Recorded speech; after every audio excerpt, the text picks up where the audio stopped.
你有冇試過咁嘅感覺？夜晚攤喺床度，枕頭隔籬，明明就瞓住嗰個人，但你個心入面卻湧起一股比一個人獨處時仲要沉重嘅孤獨感。你有冇試過日頭喺外面辛苦咗成日，攰到嘢都唔想講，夜晚翻到屋企想同對方傾兩句，結果啱啱開口，對方一句氣爆嘅回應就將你所有嘅說話都塞翻埋嚟。你有冇試過圍住一場婚姻，一年又一年咁忍到最後，你連自己係邊個都就快唔認得？如果你有過，我想同你講句好認真嘅說話，你唔係命苦，你只係從來冇真正睇明一個道理。呢個道理講出嚟其實特別簡單，但偏偏好多人要用大半世人去撞南牆，人生嘅下半場，甚至成個晚年嘅安寧都收埋喺呢一個覺悟入面，就係婚姻裏面其實真係有天意嘅成分，配唔上你嘅人，你用盡全力都留唔住，而老天爺會用佢自己嘅方式慢慢安排佢哋退場，你唔使宣計，唔使怨恨，更加唔使死命咁硬撐，你只需要睇清楚呢個規律，然後做好你自己嗰部分。我知道你一聽天注定三個字，第一反應可能係抗拒，你大概覺得呢個係咪又要講啲咩宿命論？我完全理解你嘅反應。我今日講嘅天注定唔係啲咩虛無純土嘅迷信，亦都唔係教你乜都唔做和居咁等。我想講嘅係中國幾千年流傳落嚟嘅智慧入面，古人對天地萬物運行規律嘅觀察同總結，其實早就將呢件事講到清清楚楚。世間萬物嘅嚟去都有佢嘅時間。你睇天地萬象，春天萬物生長，秋天落葉歸根，你會覺得秋天樹葉落嚟係一種悲慘咩？唔會噶，嗰個係自然嘅規律，係天道。人與人之間嘅關係都係一模一樣噶。有緣起嘅時候就有緣落嘅時候，冇人做錯啲乜，都冇邊個對唔住邊個。只不過係兩個人嘅生命之舟慢慢咁唔再同步。呢個道理古人用一個非常精妙嘅概念嚟形容過。你留意下中國傳統智慧入面反覆出現嘅一個字，時機嘅時，時間嘅時，意思就係喺茫茫宇宙裏面，所有嘅人同時都有佢哋應該出現嘅時間同階段。花開有時，月圓有時，人聚有時，人散都有時。你冇辦法夾硬逼一朵花喺冬天盛放，你都冇辦法夾硬逼一個已經同你唔同頻嘅人繼續同你行同一條路。但係偏偏好多人就係唔願意用呢個理。我知道你在意佢，又或者你自己都親身經歷過嗰種情況。兩個人啱啱開始喺埋一齊嗰陣，覺得對方邊度都好，但一年又一年過後，日子一日一日咁過，你慢慢就會發覺，原來你哋兩個人對生活嘅理解、對未來嘅規劃、對做人嘅底線，竟然差得咁遠。你係一個中意規劃嘅人，幾時要做啲乜，今年要達成咩目標，將來退休之後點樣安排，你對生活有規劃、有目標、有責任心。但你身邊嗰個人呢，覺得計劃趕唔上變化，今朝有酒今朝醉就好。你同佢講長遠規劃，佢覺得你想太多；你同佢講慳住，使佢嫌你孤寒；你同佢講子女嘅教育，佢覺得你管得太煩。你係一個注重溝通嘅人，有咩事你想攞出嚟同對方好好傾，大家敞敞亮亮商量個解決辦法。但佢嘅處理方式係乜嘢？係沉默，係回避，係自頭唔理你。你講多兩句，佢就發脾氣。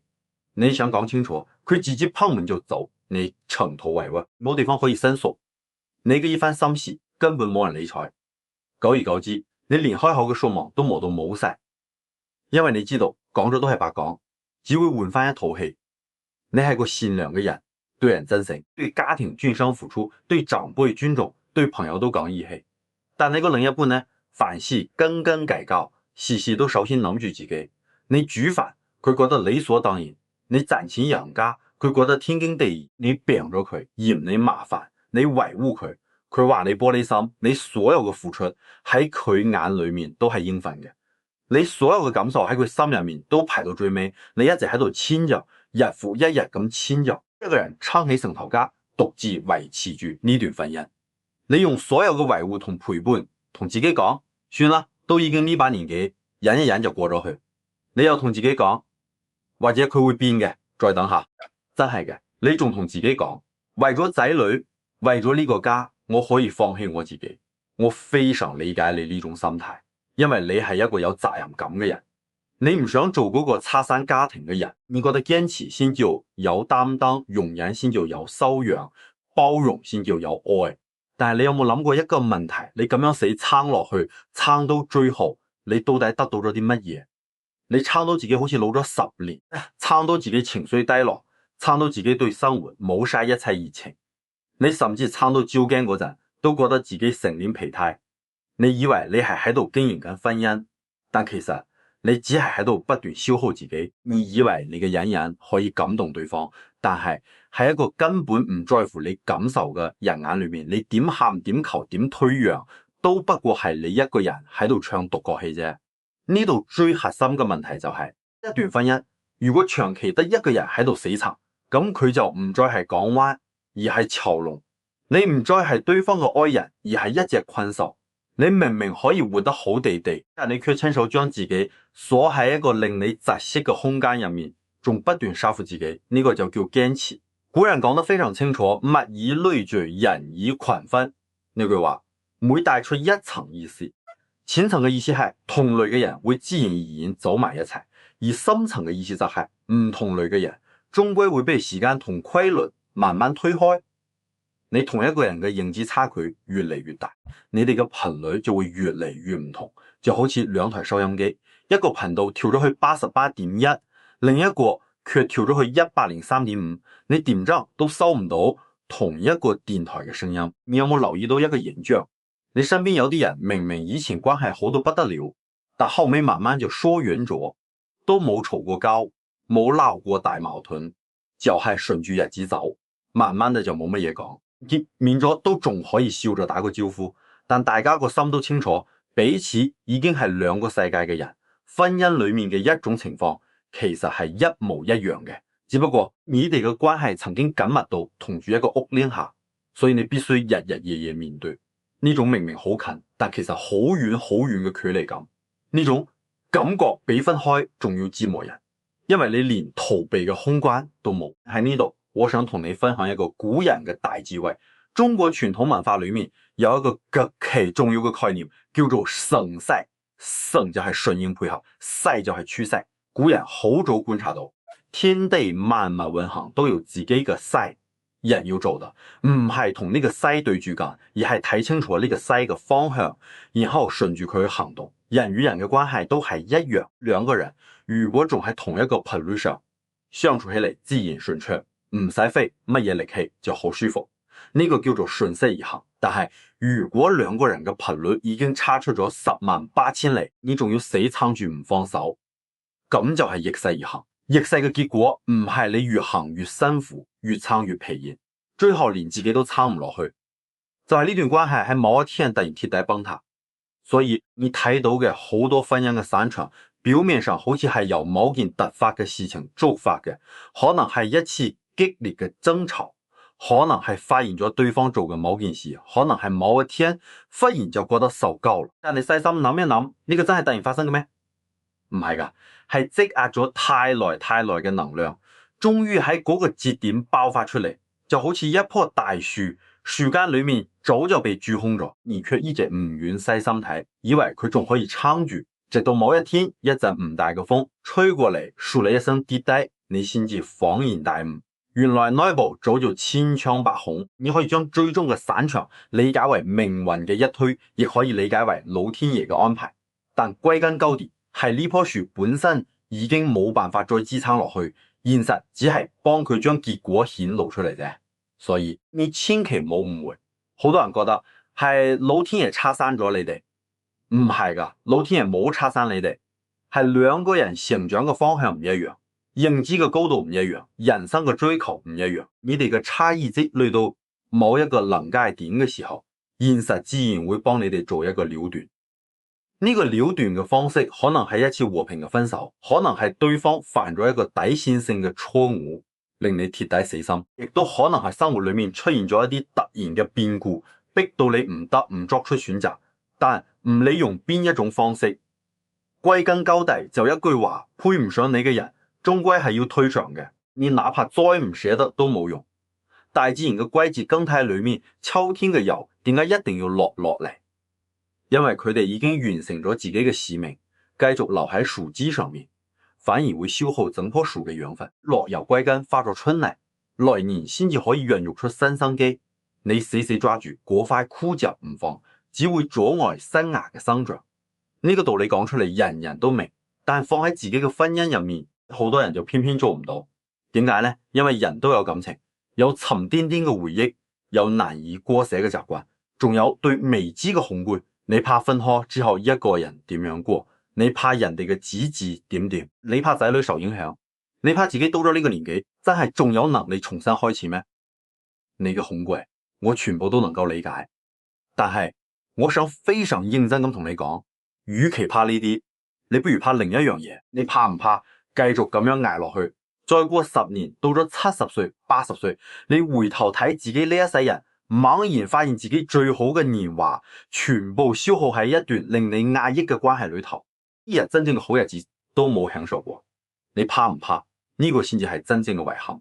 我見過好多人喺50幾歲、60幾歲嘅時候，終於放低咗嗰段消耗咗自己大半生嘅婚姻，然後佢哋同我講咗一句幾乎一模一樣嘅說話。佢哋話，我最後悔嘅事唔係今日分開咗，而係我好後悔點解當初冇早啲放手。呢句說話我聽過唔止一次兩次。點解呢？因為當你真正從呢個困局裏面喊停走出嚟嘅時候，你先至會發現原來天地咁廣泛，原來生活可以過得咁平靜，原來自己一個人嘅日子可以咁舒坦。你再都唔使顧顧下對方嘅心情，再都唔使小心翼翼嘅講錯說話，再都唔使為咗一句冷言冷語而鐵夜失眠。你終於可以好好地食一餐飯，好好地瞓一個安穩覺，好好地過一日似樣嘅日子。嗰種感覺唔係失去，係解脫。但呢度我要非常認真咁強調一點，我絕對唔係鼓勵所有人一遇到矛盾就拋妻棄子就去離婚。婚姻係一件好嚴肅嘅事，唔能夠稍微有啲摩擦就即刻放棄。如果兩個人都仲有意願溝通，都仲願意為咗呢個家去改變同付出，咁呢段婚姻就仲值得經營。再大嘅困難都值得一齊面對。我今日講嘅係另一種情況，就係全程都只有你一個喺度死撐，對方完全冇任何改變嘅意願，甚至連你嘅感受都完全唔在乎。你嘅隱忍同妥協換嚟嘅唔係改善，而係對方變本加厲咁漠視同消耗。喺呢種情況之下，你仲喺度死撐，呢個唔叫堅持，呢個叫做作自罰。古人嘅智慧裏面有一種極其高明嘅境界，叫做知止。知道幾時應該停落嚟，呢個係一種好高層次嘅清醒。好多人以為勇敢就係死撐到底，但真正嘅勇敢係有勇氣承認一段關係已經行唔落去，然後體體面面咁去結束佢。呢個需要嘅勇氣比死撐要大得多得多。你要認清自己嘅婚姻已經到咗冇可挽回嘅地步，呢個本身就係一次極其劇烈嘅內心煎熬。你要推翻自己之前所有嘅堅持，你要承認自己嘅選擇可能真係錯咗，你要去面對外面嗰啲眼光同閒言閒語，你要去處理一大堆現實層面嘅問題。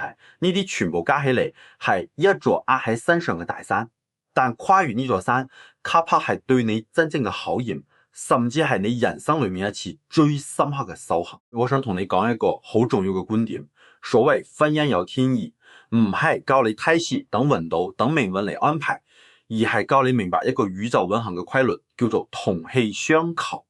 呢4個字係中國傳統智慧裏面非常核心嘅一個概念，意思就係相同頻率嘅能量會互相吸引。你係一個高頻嘅人，你自然就會吸引高頻嘅人嚟到你嘅生命裏。你唔使刻意去強求，你身邊嘅人自然而然就係嗰個層。似你嘅能量磁場好唔好，你嘅狀態實唔實在都收唔住嘅。一個心態正面積極努力向上嘅人，佢身邊通常圍繞住嘅都係同樣積極努力嘅朋友，啱唔啱？因為佢哋有共同話題，有共同嘅追求，相處起嚟自然就好舒服。調翻轉講，如果你喺度不斷成長不斷提升，但你個另一半卻停滯不前，咁你哋之間嘅距離就會越拉越大。你冇錯，佢都冇錯，錯嘅係各自嘅選擇，令你哋走向咗唔同嘅方向。結果就係你活得越嚟越通透，同頻嘅人就自然會出現。我見過一個好典型嘅例子，有一對夫妻後生嗰陣都係普通嘅打工族，條件差唔多，日子過得普普通通，但兩個人都算開心。後尾太太非常努力，不停提升自己，讀書、專修思路同眼界都慢慢開發起嚟，喺志業上都有咗唔少起色，人嘅格局同思維都打開咗好多。之但係先生呢，仲係滿足於現狀，每日翻工放工，一得閒就攤喺梳化睇手機。你同佢傾乜佢都話是但啦。一開始太太都仲忍到，覺得呢個就係普通人嘅生活方式，自己唔應該強求人哋改變。但漸漸地，佢就發現佢哋兩個已經完全冇辦法傾偈。太太想傾嘅嘢，先生毫無興趣。先生真關心嘅話題，太太覺得毫無意義。兩個人住喺同一個屋檐底下面，但就似係活喺兩個完全平衡嘅世界。後尾兩個人和平咁分開咗。太太一開始非常內疚，覺得係自己變咗，先至將一個家搞散咗。但係過咗一段時間，佢慢慢發現分開之後，自己嘅人生反而順暢咗太多，做咩都特別有精神，成個人嘅狀態好翻晒，連身體嘅一啲老毛病都改善咗。而先生呢，後尾都遇到咗一個同自己生活節奏差唔多嘅伴侶，兩個人過得都幾安心。你聽呢個故事，邊個錯咗？冇人錯，只係兩個人嘅頻率已經唔喺同一個節拍上面，繼續捆纏埋一齊，兩個人都喺度受折磨。分開之後，各自揾到同自己匹配嘅人，反而大家都過得舒服。呢個就係同氣相求嘅道理。你嘅氣場變咗，你自然就會吸引同你匹配嘅人，而嗰啲唔再匹配嘅人，自然就會慢慢離開。所以你明白未？點解我話配唔上你嘅人，老天自然會俾佢推牆。呢個老天唔係咩天上嘅神仙，拎住支筆嚟同你安排命運。呢個老天就係天地萬象運行嘅自然法則。你嘅能量提升咗，你嘅頻率改變咗，同你唔喺同一個頻道上面嘅人，自然就會因為各種機緣巧合，慢慢咁淡出你嘅生命。呢個過程可能會好慢，可能要經歷好多真真切切嘅陣痛同拉扯，但佢卻係必然會發生嘅。就好似水向低流一樣，呢個係自然規律，你擋唔住嘅。講到呢度，我想提另一個非常之重要嘅問題。好多人陷入婚姻嘅痛苦裏面嘅時候，最容易犯嘅一個錯誤，就係將所有嘅精力全部放晒喺改變對方，或者講搏命挽回呢段關係上面。你會不停問自己，我要點樣做先可以令佢變好？我要點樣做先可以挽回呢段婚姻？我要點樣做先可以令佢重新愛我？我好坦白同你講，你呢啲念頭全部都係掘頭巷，因為你永遠都冇辦法去改變一個根本唔想改變嘅人。呢個係人生最基本嘅規律。一個人如果自己唔想變，你用盡全世界嘅方法都係白費心機。你越拉佢，佢越反感你；你越遷就佢，佢越覺得你嘅付出理所當然；你越卑微到塵埃裏，佢越睇唔上你。呢個惡性循環會一直消耗你嘅能量，直到將你成個人都掏空為止。你有冇體驗過呢種感覺？就係為咗呢段婚姻，你已經將自己消耗到連自己都認唔出，但對方非但冇一絲感激，反而覺得一切都係你應該做嘅。你嘅付出換唔翻任何回報，你嘅妥協反而俾人當成軟弱嘅把柄。到最後你發現，你唔係喺度經營婚姻，你喺度進行一場永遠冇結局嘅單人苦行。古人有一句極其重要嘅說話，叫反求諸己。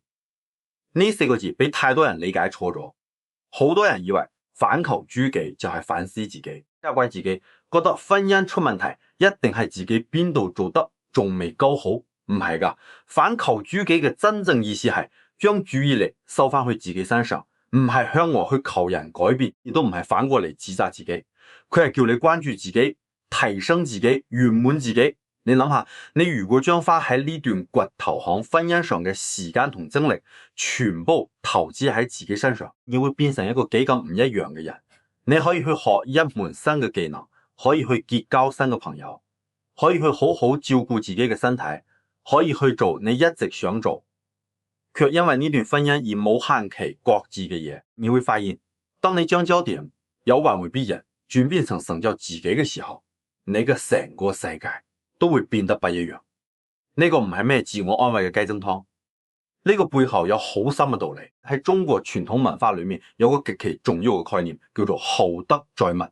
意思就係你自身嘅德行同能量決定咗你能夠承載幾多好嘢。你嘅德行夠好，根基夠深，狀態夠穩，好嘅人、好嘅機會自然就會俾你吸引過嚟。調翻轉講，如果你成日沉溺喺抱怨、怒怒同悲傷裏面，你嘅能量就會被一啲一啲咁麻蝕，你嘅氣場就會越嚟越暗淡，吸引嚟嘅自然都係唔好嘅人同事。所以你要做嘅從來都唔係死撐住去修補你嘅婚姻，而係養好你自己嘅品德。當你嘅能量高到某一個程度嘅時候，唔適合你嘅人自然會俾你推開，而與你匹配嘅人亦都自然會俾你吸引過嚟。呢個就係天道運行嘅規律，從古到今從來都冇變過。講到呢度，我估計有人會苦笑住話：你講就講得好聽，之但係我成50-60歲嘅人咯，仲點樣重新開始呢個年紀咯？仲會有邊個會望多我一眼？就算放得低呢段婚姻，恐怕下半世都係一個人孤零零過噶啦。我非常理解你呢種顧慮，但我想反過嚟問翻你一句：你覺得一個人安安靜靜、舒舒服服咁過日子，同兩個人互相折磨住過日子，到底邊一種先至算係真正嘅孤單？你首先諗清楚呢個問題。一個人喺消耗人嘅婚姻裏面，就算身邊分住一個人，但你嘅內心係鐵骨嘅孤獨，冇理解、冇支持、冇溫暖，每日嘅日子都係喺隱忍同委屈中度過嘅。呢種狀態叫做有人陪嘅孤獨，佢比真正一個人嘅孤單要得人驚10000倍。調翻轉，一個人當佢從呢種困局裏面咬牙走出嚟之後，佢嘅內心係充實嘅，係自由嘅，係平靜嘅，佢可以按照自己嘅節奏去生活，可以做自己真正中意嘅事，可以同自己真心關愛嘅人嚟往。呢種日子就算冇人陪喺枕邊，內心都唔會覺得孤獨，因為佢已經同自己和解咗，亦都同生活和解咗。曾經有人同我講過一個真實嘅故事，話係一位58歲嘅前輩，終於放下咗一段長達30年嘅壓抑婚姻。30年，你諗下，30年嘅隱忍同委屈，佢前夫係個極其自我嘅人，錢全部握喺自己手度，屋企嘅一切開銷都壓喺佢身上，仔女嘅事、老人嘅事全部掟晒俾佢，甚至佢病咗住院，前夫都嫌太遠，唔想去探病。點解可以撐到30年？因為佢怕人哋講閒話，怕影響細路，怕自己一個人撐唔住。但係到咗58歲嗰年，佢腦入面突然冒出一個極其清醒嘅念頭：我嘅人生仲剩翻幾多年？我真係要將剩低嘅日子全部照咁樣過落去咩？佢做咗決定，過程當然好艱難，但係當佢咬住牙關跨出嚟之後，佢話分開嘅第一個月，佢就覺得天都光晒，佢體驗到了一種久違嘅，甚至從來不曾有過嘅平靜。再都冇人坐喺度手指咁指責佢，佢可以自己決定今日食咩，要去邊度。佢開始去公園打太極，加入咗社區嘅義工隊，識咗一班新嘅朋友，成個人嘅精神面貌完全煥然一新，塊臉紅潤咗，笑容多咗，連行路嘅步伐都輕快起嚟。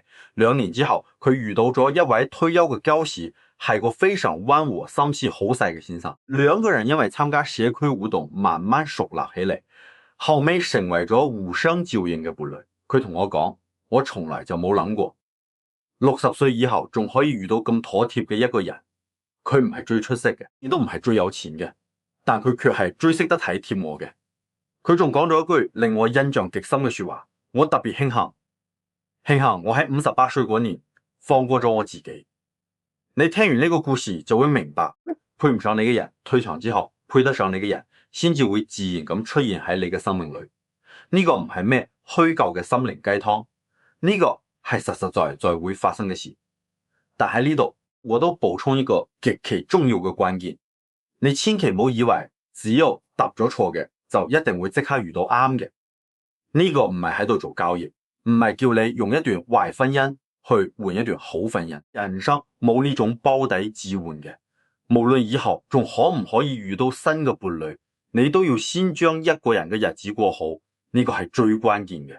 將一個人嘅日子過好，並唔係為咗等邊個嚟救你。你一個人嘅時候能夠食得香、瞓得好、活得開心、活得有意義，當你真係到咗呢種狀態，如果有緣分出現，你自然可以穩穩妥妥咁接住。就算緣分一直唔嚟，你嘅生活都係豐滿安寧嘅，唔會覺得有任何缺失。呢個喺古人睇嚟就叫內聖外王。你嘅內心足夠圓滿，足夠強大，咁外在嘅世界自然而然就會嚟配合你。好多人在人到咗中年之後，成日覺得自己已經冇乜選擇嘅餘地，覺得人生已經定型咗，冇乜好期待噶啦。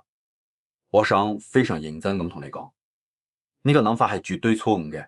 你嘅人生由你決定改變嗰一刻開始，先至啱啱開始，過後嘅經歷已經成為咗過後。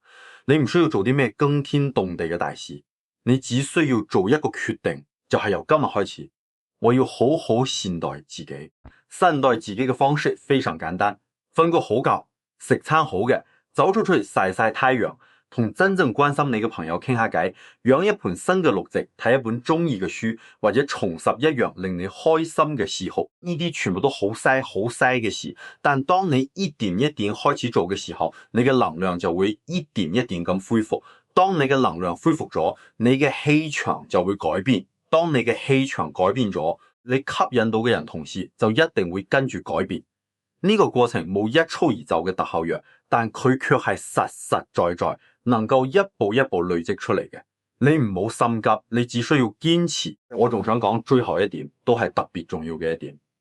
好多人一分開就忍唔住同過後鬥氣，你要學識同過後和解。好多從消耗型婚姻裏面走出嚟嘅人，個心都裝住滿滿嘅怨恨同憤怒。佢哋恨對方消耗咗自己大半世，恨對方自私，恨對方冷漠，恨對方揮霍咗自己最好嘅年華。你嘅怨恨我完全能夠理解，但你知唔知道，你嘅怨恨對你自己嘅傷害遠遠大於對對方嘅傷害。你恨住嗰個人或者根本就懵然不知，但你呢卻要日日夜夜被呢啲負面情緒針住你嘅負面情緒，會持續影響你嘅身體健康、你嘅睡眠質量、你待人接物嘅態度、你成個生活嘅質感。你以為你係喺度用恨嚟統罰對方，但其實你係喺度繼續消耗你自己。所以你要做嘅係徹底放低你嘅怨恨，呢個絕對唔係為咗去原諒啲咩破事，亦都唔係要你去做啲咩新人，而係你要做一個為自己好嘅決定。我決定唔再俾過後嘅人同事繼續影響我未來嘅人生啦。我要收翻我自己嘅能量，將佢全部用喺我自己身上。古人有種非常之高嘅精神境界，叫做不怨天不尤人。呢六個字講起嚟容易，做起嚟極其艱難。但當你真係做到嗰一日，你會發現成個人一下子就輕鬆晒，因為你終於唔使再孭住嗰個沉重嘅包袱趕路，你終於可以輕裝上陣向前看。人嘅一生就好似行一條好長好長嘅路，路上你會遇到形形色色嘅人，有啲人係嚟陪你行一陣嘅，有啲人係嚟陪你行好遠嘅。你冇辦法夾硬逼一個只能夠陪你行一段路嘅人變成嗰個可以陪你行到最後嘅人，呢個係強求唔嚟嘅。但你可以做嘅係多謝佢陪你行過呢一程，就算你一路行得非常辛苦，佢都教識咗你許多嘢。佢令你成長咗，令你堅強咗，令你睇清咗好多細事，然後你就坦然放低，繼續行你自己嘅路。呢條路嘅前面可能有新嘅風景，可能有新嘅同行者，亦都可能就係你一個人行。但無論係邊一種，你都要行得踏踏實實，行得平平安安，行得有尊嚴。最後，我想用一段說話嚟俾今日嘅分享做一個總結。你一定要記住8個字：冇緣不強求，有緣只會來。呢8個字係中國幾千年智慧最經典嘅總結之一。說話好簡單，但用心好深。冇緣分嘅人，你用盡力氣都留唔住，所以唔使再勉強。有緣分嘅人，你哋哪怕隔住千山萬水，喺適當嘅時候，佢自然會安安穩穩咁出現喺你面前，同你踏踏實實咁一齊過日子。呢個緣字其實好有意思，你將佢拆開睇，左邊係條幼絲，右邊係件衫，佢就好似一條無形嘅幼絲，將應該連埋一齊嘅人輕輕咁連咗埋一齊。嗰條線唔係你可以靠自己硬生生攻上去嘅，佢係天地之間自然存在嘅規律。你嘅任務唔係去強求嗰條線，而係努力去做好你自己。只有你自己嘅根立穩咗，嗰條緣分嘅線先至可能靜靜咁連到你身上。所以婚姻嘅天意係咩？唔係一本已經寫好咗嘅劇本，唔係你命中注定就一定要同邊個跟埋一齊受罪。婚姻嘅天意係一套規律，你係咩嘢人就會遇到咩嘢人。你嘅能量越高，德行越好，心境越穩，咁遇到嘅人自然就越好。相反轉講，你成日沉溺喺負能量裏頭，日日怨天怨地，唔願成長，亦唔願改變，你就會一直吸引嗰啲嚟消耗你嘅人。歸根結底，呢個係你自己嘅選擇，呢個亦都係你自己嘅命運。你選擇成為一個更好嘅自己，命運就會回饋你一個更好嘅結果。所以如果你而家仲困喺一場消耗你、折磨你嘅婚姻裏頭，我想同你講幾句說話。第一，放過自己絕對唔係罪過，只係你哋兩個人已經唔再匹配，呢個唔係你嘅錯，亦都唔係咩唔見得光嘅事。第二，唔好再死撐啦，死撐唔係堅持，死撐係純粹嘅自我消耗，真正嘅堅持係堅持善待自己。第三，唔好怕改變，改變嘅過程係痛苦嘅，但困喺一個令人窒息嘅地方停滯不前係更加漫長嘅痛苦。短暫嘅陣痛總好過一世嘅精神苦難。第四，無論結果如何，先將一個人嘅日子過好，先將自己嘅身心養好，先將自己就快耗盡嘅能量重新提升起嚟。你好起嚟，你身邊嘅一切先至會跟住好起嚟。第五，順住時間與天道嘅安排，配唔上你嘅人，歲月自然會安排佢退場。你只管將自己嘅事做好，剩低落嚟嘅全部交俾老天。